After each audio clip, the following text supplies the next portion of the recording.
Hello friends, welcome to my channel UPPCS with Chauhan. तो दोस्तों, मेरा नाम है कीरत चौहान। गाइड्स, यहाँ हम कर रहे हैं घटना चक्र की दृष्टि 2021। तो गाइज, ये करंट अफेयर है जो आपका सितंबर 2020 से लेकर सितंबर 2021 तक है। और गाइज, यहाँ पे अब हम करेंगे अंतर्राष्ट्रीय परिदृश्य, जो कि है आज जो इस बुक का है पार्ट 6। और इसमें जो पहला टॉपिक है वो है अंतर्राष्ट्रीय संबंध। तो इसकी बात करेंगे, हम 12 दिन में इस बुक को कंप्लीट करेंगे, जिसमें आज 4th डे चल रहा है। एक दिन में हम 2 वीडियोज़ लाएंगे गाइज और इसे फटाफट ख़त्म कर देंगे। चलिए दोस्तों, एक बार हम देख लेते हैं इसकी जो वो है सिलेबस। ठीक है, तो इसमें राष्ट्रीय परिदृश्य देखिए, ये हम करवा चुके हैं। विधिक परिदृश्य हम करवा चुके हैं। अंतर्राष्ट्रीय परिदृश्य में जो अभी हमारा चलेगा तो गाइज वो है अंतर्राष्ट्रीय संबंध, इस वीडियो में जो चलेगा। उसके बाद हम करेंगे नेक्स्ट वीडियो में अंतर्राष्ट्रीय प्रकरण।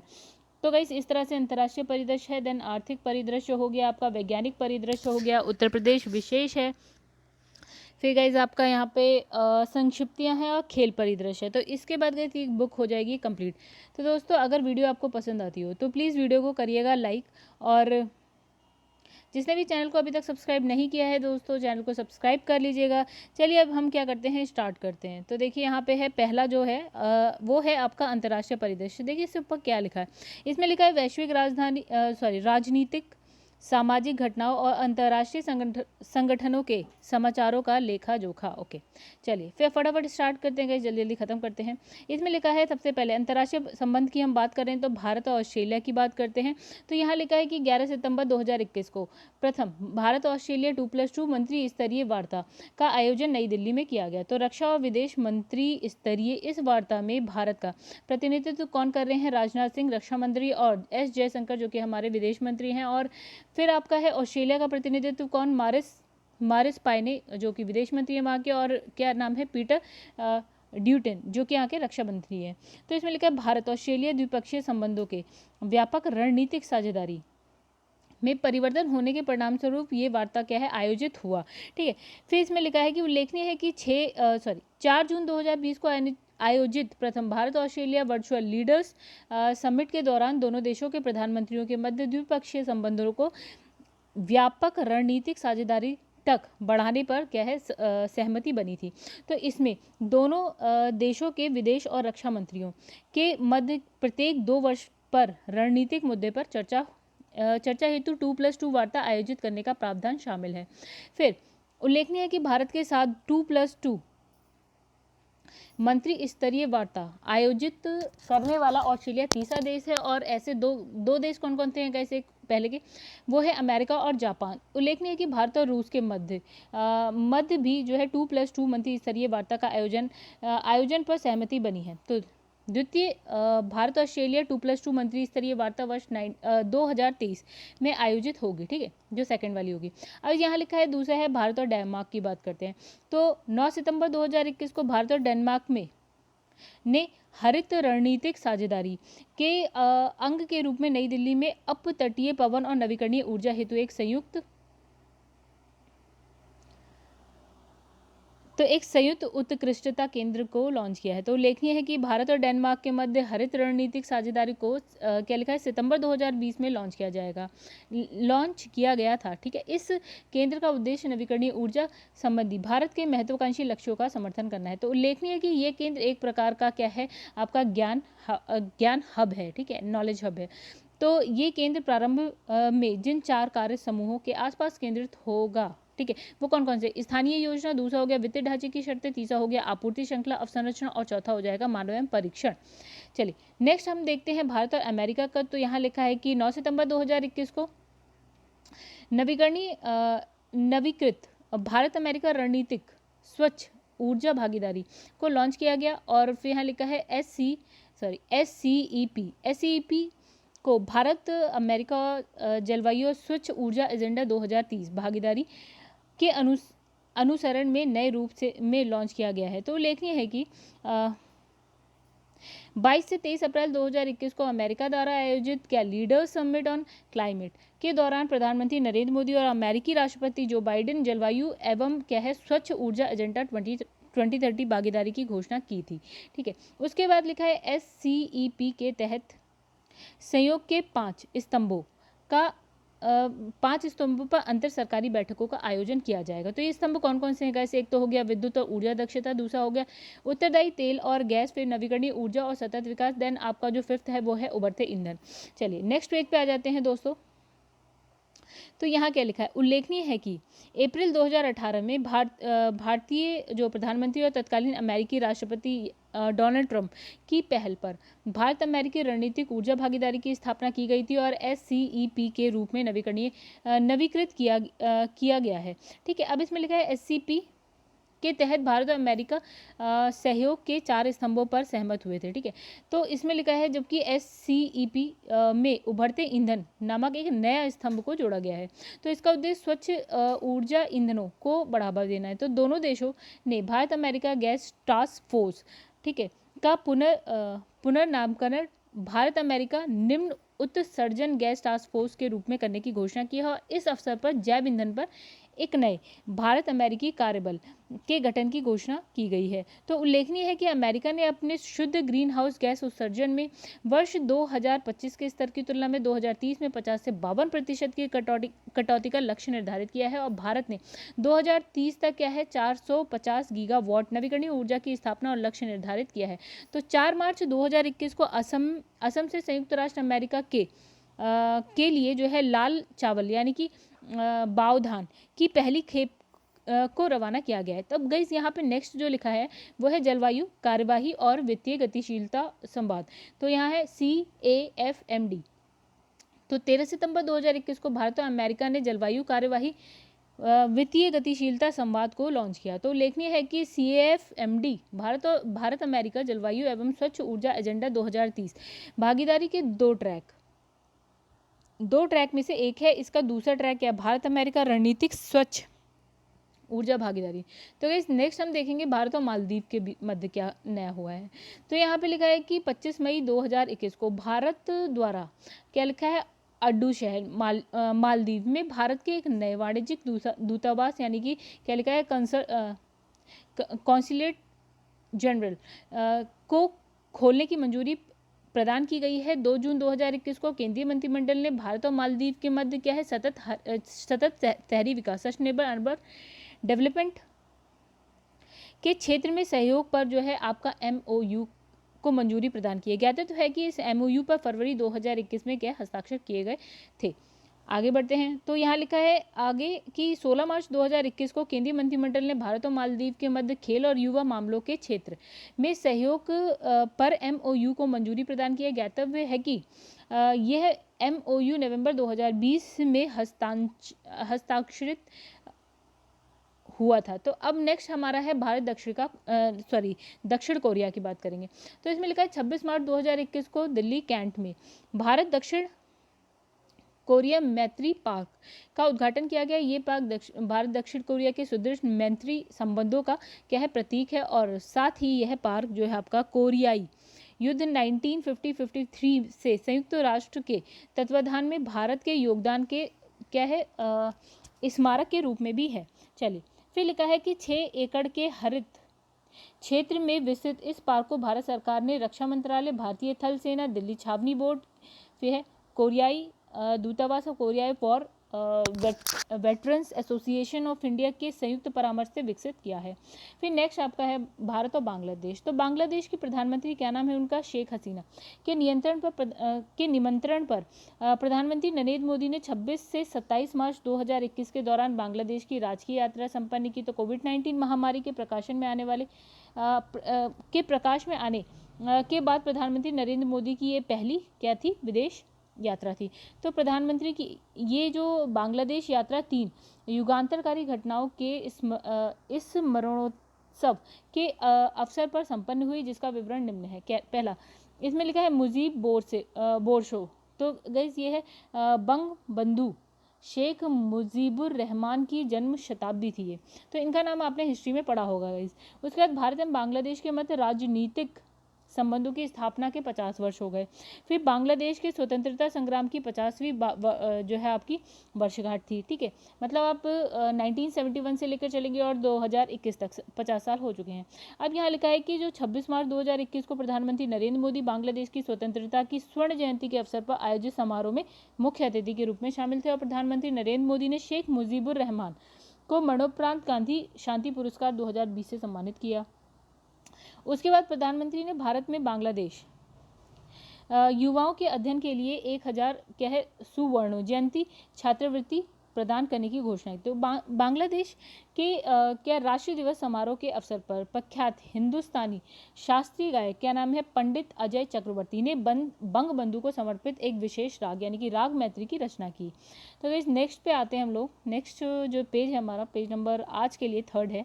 ठीक है, तो इसमें लिखा है इस यात्रा के दौरान दिल्ली विश्वविद्यालय में क्या लिखा है आपका बंगबंधु चेयर यानी कि पीठ स्थापित करने का निर्णय लिया गया और भारत द्वारा बांग्लादेश को औपचारिक रूप से मान्यता प्राप्त करने की तिथि 6 दिसंबर को मैत्री दिवस के रूप में जो है मनाने का निर्णय किया गया। फिर उसके बाद लिखा है कि बांग्लादेश के स्वतंत्रता संग्राम के शहीद हुए क्या मतलब स्वतंत्रता संग्राम में शहीद हुए भारतीय सैनिकों के सम्मान में क्या लिखा है यहाँ पे आशुगंज बांग्लादेश में एक युद्ध स्मारक की स्थापना का निर्णय लिया गया। फिर दो पक्ष न्यू जलपाईगुड़ी वेस्ट बंगाल और यहाँ पे लिखा है ढाका के मध्य क्या मिताली एक्सप्रेस नामक क्या है एक नई यात्री ट्रेन मतलब स्टार्ट की गई। फिर इसमें लिखा है कि ये ट्रेन दिसंबर 2020 में पुनः बहाल किए गए क्या हल्दीवाड़ी भारत और चिल्हाटी बांग्लादेश रेल संपर्क से होकर गुजरेगी। फिर दोनों पक्षों द्वारा क्या लिखा है मुजीबनगर बांग्लादेश और नदिया जो आपका वेस्ट बंगाल में के मध्य ऐतिहासिक सड़क को जोड़ने और उसका नामकरण क्या शादीनोता शोरोक करने की घोषणा की। फिर गए यहाँ क्या लिखा भारत और बांग्लादेश के मध्य मैत्री सेतु का शुभारंभ। तो 9 मार्च 2021 को प्रधानमंत्री नरेंद्र मोदी ने क्या वीडियो कॉन्फ्रेंसिंग के माध्यम से भारत और बांग्लादेश के मध्य मैत्री सेतु का शुभारंभ किया। तो गाइस इसका निर्माण जो है आपका फेनी नदी पे किया जाएगा और इसमें कितनी लागत आएगी 133 करोड़ रुपीस और इसकी जो लंबाई है वो है 1.9 किलोमीटर। ठीक है, तो ये सेतु भारत के क्या है सबरूम दक्षिण त्रिपुरा जिले को बांग्लादेश के किसके रामगढ़ से जोड़ती है। तो भारत बांग्लादेश के मध्य जो है आपका प्रगाढ़ द्विपक्षीय और मैत्रीपूर्ण संबंधों के प्रतीक के रूप में इस सेतु का नाम क्या रखा गया मैत्री सेतु। फिर इस सेतु का निर्माण राष्ट्रीय राजमार्ग और अवसंरचना विकास निगम यानी कि NHIDCL द्वारा किया गया और इस सेतु का संचालन जो है आरंभ होने के बाद बांग्लादेश में क्या चिटगांव बंदरगाह तक पहुंच के साथ ही Tripura gateway of north east बन जाएगा। ठीक है गाइस, यहाँ पे थोड़ा सा हो गया कि जो हम ये ऊपर वाला टॉपिक पढ़े थे ना उसके कुछ पॉइंट्स नीचे भी हैं उसको हमने देखा नहीं। तो यहाँ लिखा है कि जो 17 दिसंबर 2020 को हम कौन सा टॉपिक पढ़े थे गाइस पहले हम वो देख लेते हैं। तो हम भारत और बांग्लादेश का ही पढ़ रहे हैं यहाँ पे। देखिए हम भारत और बांग्लादेश का ही पढ़े थे गाइस, उसमें कुछ एक पॉइंट्स नीचे रह गए। देखिए इसमें लिखा है 17 सितंबर 2020 को भारत के प्रधानमंत्री नरेंद्र मोदी और बांग्लादेश के प्रधानमंत्री शेख हसीना के मध्य एक क्या है आभासी शिखर सम्मेलन का आयोजन किया गया। तो इस दौरान क्या है दोनों देशों के मध्य द्विपक्षीय महत्वपूर्ण मुद्दों पर क्या है व्यापक चर्चा हुई और दोनों देशों के मध्य 7 समझौते यानी कि AMU पे हस्ताक्षर हुए। तो गाइस देखते हैं क्या। फिर उसके आगे लिखा है कि दोनों देशों के मध्य संपर्क यानी कि कनेक्टिविटी के एक महत्वपूर्ण आयाम के रूप में क्या चिल्हाटी बांग्लादेश और क्या हल्दीवाड़ी भारत के मध्य महत्वपूर्ण रेल लिंक को पुनर्बहाल किया गया। तो जो शिखर सम्मेलन के दौरान दोनों प्रधानमंत्रियों ने क्या हल्दीवाड़ी भारत से बांग्लादेश के चिल्हाटी के मध्य पुनर्बहाल किए गए रेलवे संपर्क यानी कि जो आपका रेलवे लिंक है उसका संयुक्त रूप से उद्घाटन किया। तो ज्ञातव्य है कि हल्दीवाड़ी वेस्ट बंगाल के कूच बिहार जिले में स्थित है। ठीक है, अब हल्दीवाड़ी जो है हल्दीवाड़ी चिल्हाटी जो आपकी रेल लिंक भारत और बांग्लादेश के मध्य वार्ता में संचालित 5वीं रेल लिंक है। तो गाइस देखते हैं 4 कौन कौन सी और हैं। एक है पेट्रोपोल भारत और यहाँ पे लिखा है बोनापोल बांग्लादेश के मध्य। फिर है आपका गेदे भारत और दर्शन बांग्लादेश। फिर आपका एक है सिंगावाद भारत और रोहनपुर बांग्लादेश के बीच में। फिर एक आपकी है आपकी राधिकापुर भारत और विरोल बांग्लादेश के बीच में। फिर गाइस नेक्स्ट जो है हमारा भारत और स्वीडन के बारे में हम पढ़ते हैं। तो यहाँ पे लिखा है 5 मार्च 2021 को प्रधानमंत्री नरेंद्र मोदी और स्वीडन के जो प्रधानमंत्री हैं स्टीफन लोफवेन के मध्य क्या है वर्चुअल शिखर सम्मेलन का आयोजन किया गया। और इस शिखर सम्मेलन के दौरान दोनों प्रधानमंत्री ने क्या एम्स जोधपुर में एक क्या स्वीडन भारत स्वास्थ्य हब की स्थापना का स्वागत किया। तो उल्लेखनीय है कि अंतर्राष्ट्रीय सौर गठबंधन के फ्रेमवर्क समझौते का अनुसमर्थन करने के उपरांत स्वीडन 17 जुलाई 2021 से इसका जो है आधिकारिक सदस्य बन गया है। तो उल्लेखनीय है कि भारत और स्वीडन ने अप्रैल 2018 में स्टॉकहोम में आयोजित प्रथम भारत नॉर्डिक शिखर सम्मेलन की जो सह मेजबानी की थी। अब गाइस हम बात करेंगे भारत और फ्रांस की। तो यहाँ लिखा है 28 जनवरी 2021 को नई दिल्ली में भारत और फ्रांस पर्यावरण वर्ष का उद्घाटन किया गया। उल्लेखनीय है कि 2021 को हरित ग्रह की दिशा में भारत फ्रांस गठबंधन का वर्ष के रूप में मनाया गया। तो भारत और फ्रांस पर्यावरण वर्ष जिन 5 मुख्य विषयों पर केंद्रित हैं कौन कौन से? पर्यावरण संरक्षण हो गया, जलवायु परिवर्तन हो गया, जैव विविधता संरक्षण हो गया और सतत शहरी विकास हो गया, नवीकरणीय ऊर्जा दक्षता पर विकास। ठीक है। तो गाइस आगे बढ़ते हैं। यहाँ पे देखिए क्या लिखा है। नेक्स्ट आपका लिखा है आपका फ्रांस में ये वर्ष क्या तो गाइस लिखा है मिनिस्ट्री ऑफ इकोलॉजिकल ट्रांजिशन के तत्वाधान में आयोजित होगा। ठीक है। तो भारत में इस वर्ष का समन्वय पर्यावरण वन एवं जलवायु परिवर्तन मंत्रालय द्वारा विदेश मंत्रालय आवासन और शहरी कार्य मंत्रालय और आपका है नवीन और नवीकरणीय ऊर्जा मंत्रालय आदि के सहयोग से किया जाएगा। अब बात करेंगे हम भारत और अफगानिस्तान की। गाइस ये भी बहुत इंपॉर्टेंट है। तो इसमें लिखा है 9 फरवरी 2021 को प्रधानमंत्री नरेंद्र मोदी की उपस्थिति में भारत और अफगानिस्तान के मध्य लालंदर शहतूत बांध के निर्माण के लिए समझौता ज्ञापन पर हस्ताक्षर किया गया। तो गाइस ये बात हो रही है फरवरी की, ये बात हो गई काफ़ी पुरानी। अब देखिए क्या यह परियोजना जो भारत और अफगानिस्तान के मध्य क्या है नई विकास साझेदारी यानी कि न्यू डेवलपमेंट पार्टनरशिप का एक हिस्सा है। और इस बांध का निर्माण अफगानिस्तान के चाहार आसियाब जिले में काबुल नदी की सहायक नदी है आपकी क्या मैदान नदी पर किया गया है। ठीक है। अब किया जाएगा। तो इस बांध के निर्माण का उद्देश्य क्या है? काबुल शहर के लोगों को की सुरक्षित पेयजल आवश्यकताओं की पूर्ति करना, निकटवर्ती क्षेत्रों को सिंचाई हेतु जल उपलब्ध कराना, सिंचाई और जल निकासी के मौजूदा नेटवर्क को पुनर्स्थापित करना और इस क्षेत्र में बाढ़ से सुरक्षा और प्रबंधन प्रयासों में सहायता करना इत्यादि है। तो लिखा है उल्लेखनीय है कि ये भारत द्वारा अफगानिस्तान में बनाया जा रहा दूसरा प्रमुख बांध है यानी कि मेजर बांध है। फिर लिखा है भारत सरकार के वित्त पोषण से अफगानिस्तान में निर्मित प्रथम बांध कौन सा? भारत अफगानिस्तान मैत्री बांध। ठीक है, जिसे हम क्या सलमा बांध के नाम से भी जानते हैं। तो कैसे बहुत इंपॉर्टेंट है सलमा बांध। तो सलमा बांध का उद्घाटन जो है 2016 में हुआ था। तो इस बांध को मिनी रत्न कंपनी यानी कि वाकोफ लिमिटेड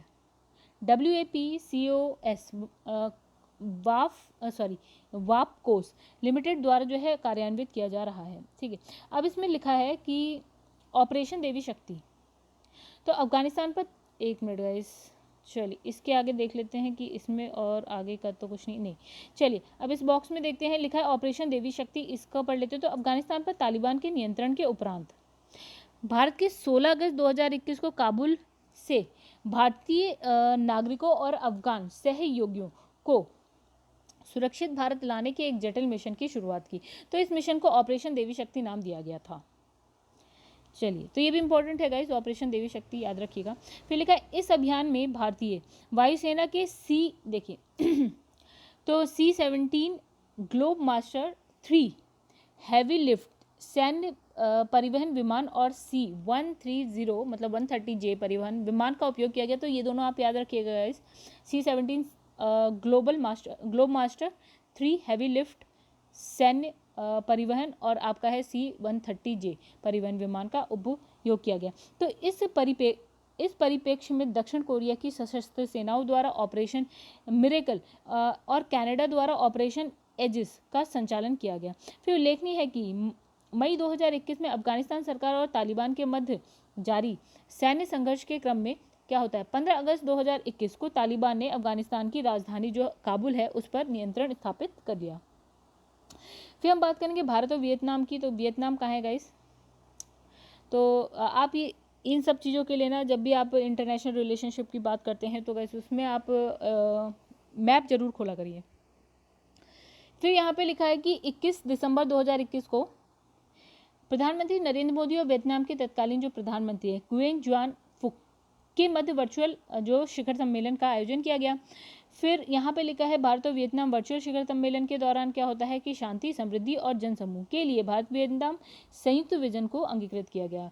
तो ये जो वर्चुअल शिखर सम्मेलन के दौरान क्या होता है कि दोनों देशों के मध्य व्यापक रणनीतिक साझेदारी के भविष्य में कार्यान्वयन के लिए वर्ष 2021 से 23 हेतु कार्य योजना पर हस्ताक्षर किए गए। और इस वर्चुअल शिखर सम्मेलन के दौरान क्या होता है, दोनों पक्षों के मध्य 7 जो है MOU पे हस्ताक्षर किए गए। तो इस शिखर सम्मेलन के दौरान दोनों देशों ने भारत वियतनाम सभ्यतागत और सांस्कृतिक आदान प्रदान पर क्या विश्व कोश हेतु एक द्विपक्षीय परियोजना को लॉन्च करने की घोषणा की। उल्लेखनीय कि 5 अप्रैल 2021 को वियतनाम के प्रधानमंत्री पर पद पर क्या है, फाम मिन चिन आसीन है अभी, ठीक है। 5 अप्रैल 2021 की बात है। अब लिखा है भारत और भूटान। तो 20 नवंबर 2020 को प्रधानमंत्री नरेंद्र मोदी ने भूटान के प्रधानमंत्री क्या नाम है लोटे त्शेरिंग के साथ वर्चुअल माध्यम से क्या रुपे कार्ड के चरण 2 का शुभारंभ किया। तो इसके दूसरे चरण में भूटान नेशनल बैंक द्वारा जारी किए गए रुपे कार्ड के धारक भारत में इसका उपयोग कर सकेंगे। तो नेक्स्ट लिखा है भारत में इस कार्ड का उपयोग 1 लाख से अधिक ATM मशीनों और 20 लाख से अधिक पॉइंट ऑफ सेल टर्मिनल पर किया जा सकेगा। पॉइंट ऑफ सेल क्या होता है, जैसे कि आप जाते हैं किसी मॉल में शॉपिंग करने और वहाँ पे आप कैश ना देके क्या करते हो, कार्ड स्वैप करवाते हो, तो वो पॉइंट ऑफ सेल वहाँ पे कहा जाता है। और इसी तरह से और भी ज़्यादा जहाँ पे आप कार्ड यूज़ करते हो। तो यहाँ पे हम कौन सा कार्ड यूज़ करेंगे, रुपे कार्ड। तो इसमें लिखा है कि रुपे कार्ड प्रथम चरण का शुभारंभ जो है 2019 में जो भारतीय प्रधानमंत्री हैं नरेंद्र मोदी ने अपनी भूटान यात्रा के दौरान किया था। और इसके पहले चरण में भारतीय नागरिकों को भारतीय बैंक द्वारा क्या है जारी रुपे कार्ड के माध्यम से भूटान में भुगतान करने की सुविधा, मतलब भारतीय जो नागरिक है उनके पास रुपे कार्ड होगा तो वो उस कार्ड से क्या करेंगे, भूटान में कुछ भी पॉइंट ऑफ सेल कर सकते हैं, ठीक है।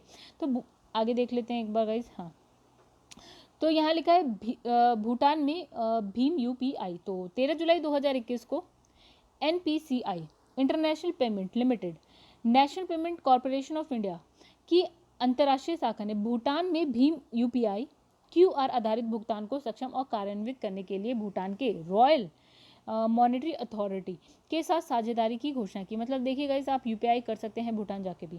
तो इसमें लिखा है कि इस सहयोग से भारत के लगभग 2 लाख से अधिक पर्यटक लाभान्वित होंगे और जो प्रतिवर्ष क्या है भूटान जाते हैं, ठीक है। कितना आसान हो गया चीज़ों को करना, ठीक है। और इस साझेदारी के साथ ही भूटान अपने QR परियोजन हेतु क्या है यूनिफाइड पेमेंट इंटरफेस भीम और रुपे कार्ड को स्वीकार करने वाला एकमात्र देश बन गया है। गाइस, आपको यहाँ पे करेंसी की भी टेंशन लेने की जरूरत नहीं है। आप बस अपना ही कार्ड लेके जाइए और जाइए वहाँ शॉपिंग करिए, वहाँ पे घूमिए फिरिए रहिए, कुछ भी करिए। मतलब आपको ये देखना नहीं है कि यार मैं क्या करेंसी यूज़ करूँ, मैं क्या यूज़ करूँ, क्या वहाँ पे चलेगा क्या नहीं चलेगा, आपका सब कुछ चलेगा।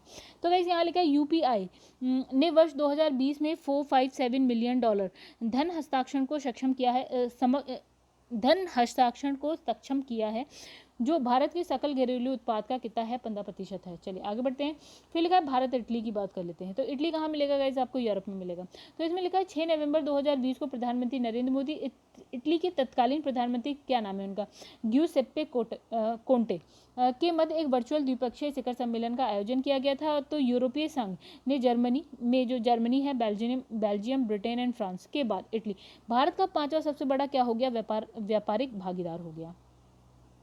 तो भारत इटली वर्चुअल शिखर सम्मेलन के दौरान ऊर्जा, मत्स्य पालन, पोत निर्माण, डिजाइन आदि क्षेत्र में 15 जो है MOU पर साइन किया गया। और इस शिखर सम्मेलन के दौरान क्या होता है भारत और इटली के मध्य विस्तारित साझेदारी हेतु जो कार्यक्रम है 2020 से 24 को अंगीकृत किया गया, ठीक है। आगे बढ़ते हैं दोस्तों, यहाँ पे क्या लिखा है, नेक्स्ट है भारत और मॉरिशस। तो कहते हैं मॉरिशस कहाँ है, ये आप मैप में जरूर देखिएगा। मॉरिशस अगर आपको मिल जाए तो बताइएगा जरूर है कहाँ मॉरिशस। तो अब यहाँ लिखा है कि अगस्त 2020 में मॉरिशस ने ओके यहाँ लिखा भी है देखिएगा। तो मॉरिशस ने हिंद महासागर में देश के दक्षिण पूर्वी तट पर फंसे जापान के स्वामित्व वाले एमवी वाकाशियो पोत से तेल का रिसाव शुरू होने के बाद पर्यावरणीय आपातकाल की घोषणा करी। तो गाइस ये आपको मिलेगा हिंद महासागर में। तो लिखा है एमवी वाकाशियो पोत पर लगभग जो 2200 टन जो ईंधन तेल है मौजूद था और ध्यान है कि ये पोत जो है आपका पॉइंटेड डी एसनी के क्षेत्र में फंसा था। ठीक है, तो ये एक जगह है हिंद महासागर में, गई वहाँ का ये नाम है। तो पॉइंटेड डी एसमी के आसपास बहुत से पर्यावरणीय संवेदनशील क्षेत्र मौजूद है और मॉरिशस ने तेल रिसाव की इस घटना से निपटने के लिए भारतीय तटरक्षक बल के एक 10 सदस्यीय प्रदूषण प्रतिक्रिया विशेषज्ञ दल को क्या वहाँ तैनात किया गया। ठीक है, और भारत ही इस तेल रिसाव के निपटने में साथ ही इस तेल रिसाव से निपटने में भारत द्वारा मॉरिशस को प्रदान किए गए स्वदेशी ALH ध्रुव और क्या है चेतक हेलीकॉप्टर का भी व्यापक रूप से प्रयोग किया गया है। फिर लिखा है स्वेज नहर। तो मार्च 2021 में स्वेज कहाँ है गाइस, ये स्वेज नहर मिस्र में। ठीक है, तो इसमें लिखा है मार्च 2021 में स्वेज नहर की जो समस्या से निपटने के लिए भारत ने 4 सूत्रीय योजना बनाई थी। तो इसमें क्या है cap of good hope. Guys ये आपको कहाँ मिलेगा, ये मैप में जरूर देखिएगा के जरिए पोतों को गंतव्य तक भेजा जाना शामिल है। ठीक है, अब लिखा है ज्ञातव्य है कि 23 मार्च 2021 को 2,24,000 टन का एक कंटेनर पोत स्वेज नहर में फंस गया था। ठीक है, जिससे जल मार्ग पर यातायात पूरी तरह से अवरुद्ध हो गया था और एवर गिवन नामक कि यह पोत चीन से माल लादने के बाद क्या है नीदरलैंड के पोर्ट यानी कि रॉटरडेम जा रहा था। गाइस ये अब ये बताइए ये कहाँ पे मिलेगा, ये आपको यूरोप में मिलेगा, ढूंढिएगा कहाँ। तो इस पोत के मालिक जापान के व्यवसायिक सोई किसेन केशा है। तो भारत के 4 सूत्रीय योजना की बात करते हैं। तो यहाँ लिखा है कार्गो की प्राथमिकता तय करना, फिर है माल भाड़े की दरें तय करना, फिर बंदरगाह से परामर्श करना और फिर है मार्गो की रीरूटिंग से संबंधित फैसला।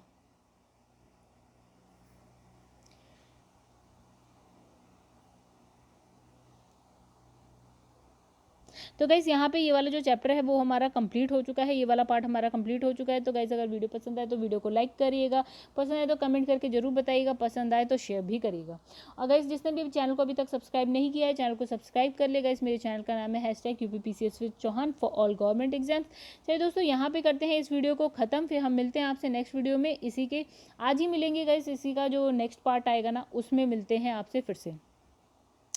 देखिए गाइस ये रहा आपका नेक्स्ट पार्ट जो हम अब पढ़ेंगे अंतर्राष्ट्रीय प्रकरण। ठीक है, तो ये थोड़ा सा बड़ा है गाइस, ये 2 पार्ट में कंप्लीट होगा, फिर आगे का हम धीरे धीरे देखते जाएंगे। हमने जो टारगेट बनाया है उसको हम अचीव कर लेंगे, मतलब जितने दिन का है उतने दिन में ही कंप्लीट करेंगे। चलिए दोस्तों फिर इस वीडियो को करते हैं एंड, तब तक के लिए धन्यवाद।